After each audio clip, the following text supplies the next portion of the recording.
রমজানের শুরু থেকে লন্ডন প্রবাসীদের মাঝে ঈদের প্রস্তুতি তুঙ্গে।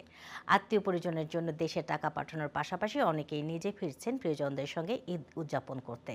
ফলে জমজমাট হয়ে উঠেছে ট্রাভেলস ব্যবসা। চিফ রিপোর্টার চৌধুরী মুরাদের রিপোর্টে বিস্তারিত। বাংলাদেশি অধ্যুষিত পূর্ব লন্ডনে ট্রাভেলস ব্যবসা জমে উঠেছে। ইসলাম ধর্মাবলম্বী মুসলিমদের পবিত্র ঈদকে সামনে রেখে রামাদান মাসে লন্ডনে ট্রাভেলস ব্যবসার মৌসুম শুরু হয়েছে। প্রবাসীরা দেশে টাকা পাঠাচ্ছেন, সাথে আত্মীয় পরিজনদের নিয়ে ঈদের আনন্দ ভাগাভাগিতে দেশেও যাচ্ছেন অনেকে। আমি ওখান থেকে আর অন্য আইসি কিছু টাকা পাঠাইবার লাগে দেশ ঈদ আর তো না রমজানও আইসে।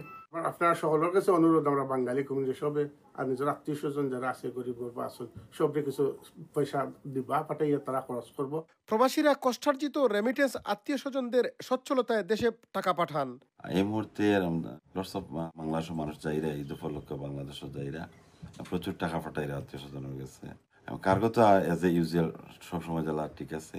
ঈদ উপলক্ষে দেখা গেছে যে রমজান উপলক্ষে আরো কিছু নিজের আত্মীয় স্বজন যারা আছেন মুরব্বী আছেন তারা আরো খানি টানি ফাটাইরা।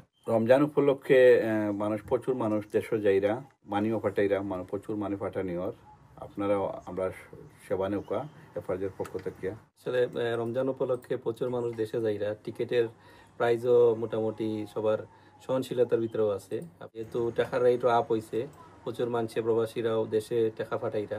রমাদান এবং ঈদ এটি হচ্ছে একটি সুবর্ণ সময়, যে সময়ে প্রবাসী বাংলাদেশিরা বেকহোমে সর্বোচ্চ টাকা পাঠায় এবং আমরা যারা ট্রাভেল এজেন্সি আছি আমরা সর্বোচ্চ সুযোগ সুবিধা দেওয়ার চেষ্টা করি। প্রতিবার রামাদান মাস ও ঈদকে ঘিরে এ টাকার পরিমাণ বাড়িয়ে দেন, যাতে করে প্রবাসীদের মতো নিশ্চিন্তে রামাদানের রোজা রাখা এবং ঈদের ধর্মীয় আকাঙ্ক্ষা আনন্দ চিত্তে উদযাপন করতে পারেন।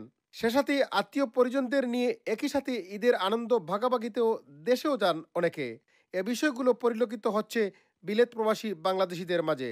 Chowdhury Murad, INTV news, London.